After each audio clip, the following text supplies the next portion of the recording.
name is Ashley Kozlik, and I'll be presenting the relational frame theory. It was developed by Stockwell and Moran to understand how sexual fantasies emerge and evolve over time. Let's first understand what sexual fantasies are.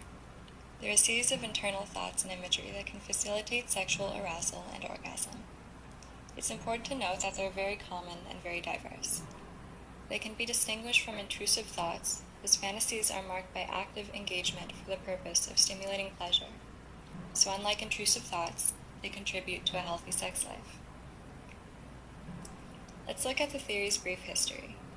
Stockwell and Moran observed that the cognitive approach is often used to try and understand why a fantasy may occur. They found this approach to be limited in that it only allows for a mentalistic explanation.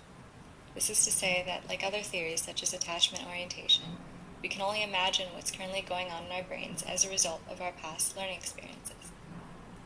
They criticized this approach for implying that our resulting brain wiring is abnormal and even pathological, while the behavior analytic approach of RFT simply observes the processes by which we interact with the world to develop a fantasy.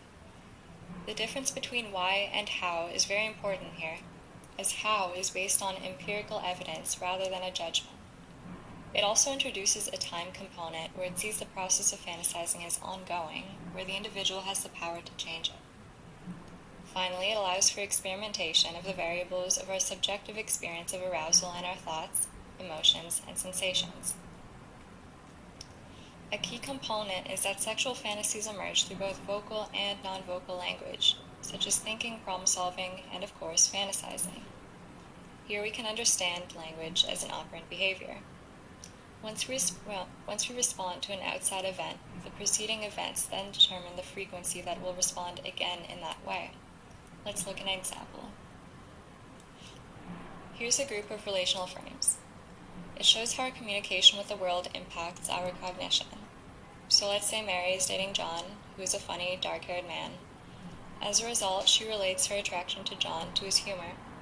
So whenever John, a dark-haired man, makes her laugh, she feels this attraction again. This fits into the coordination relational frame because her attraction equals dark hair equals humor. Now let's imagine they move in together, and she finds that he never cleans the dishes, so she relates him to laziness. When John's best friend comes over, also a dark-haired man, Mary finds that he has similar humor to John, but without the laziness.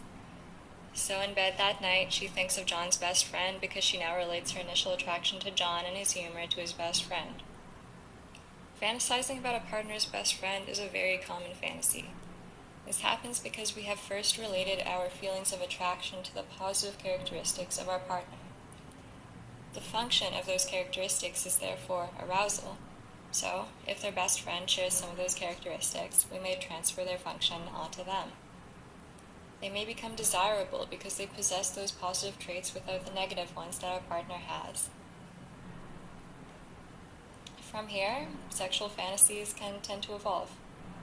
Once we have a set of trained relations to certain stimuli, we can begin to generate new untrained responses in which we relate these various stimuli in new complex ways. This can generate whole new scenarios of imagery and thoughts to stimulate pleasure and arousal of which we are in charge. As I mentioned earlier, language can be characterized as operant behavior.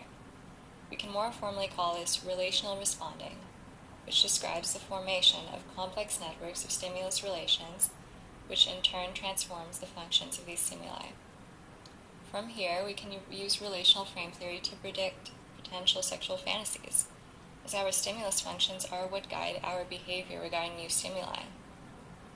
Because relational responding is an ongoing process by which we communicate with our environment, we can very well manipulate the variables not only in experimental settings but with ourselves, and therefore use RFT to empower our relationship to our sexuality.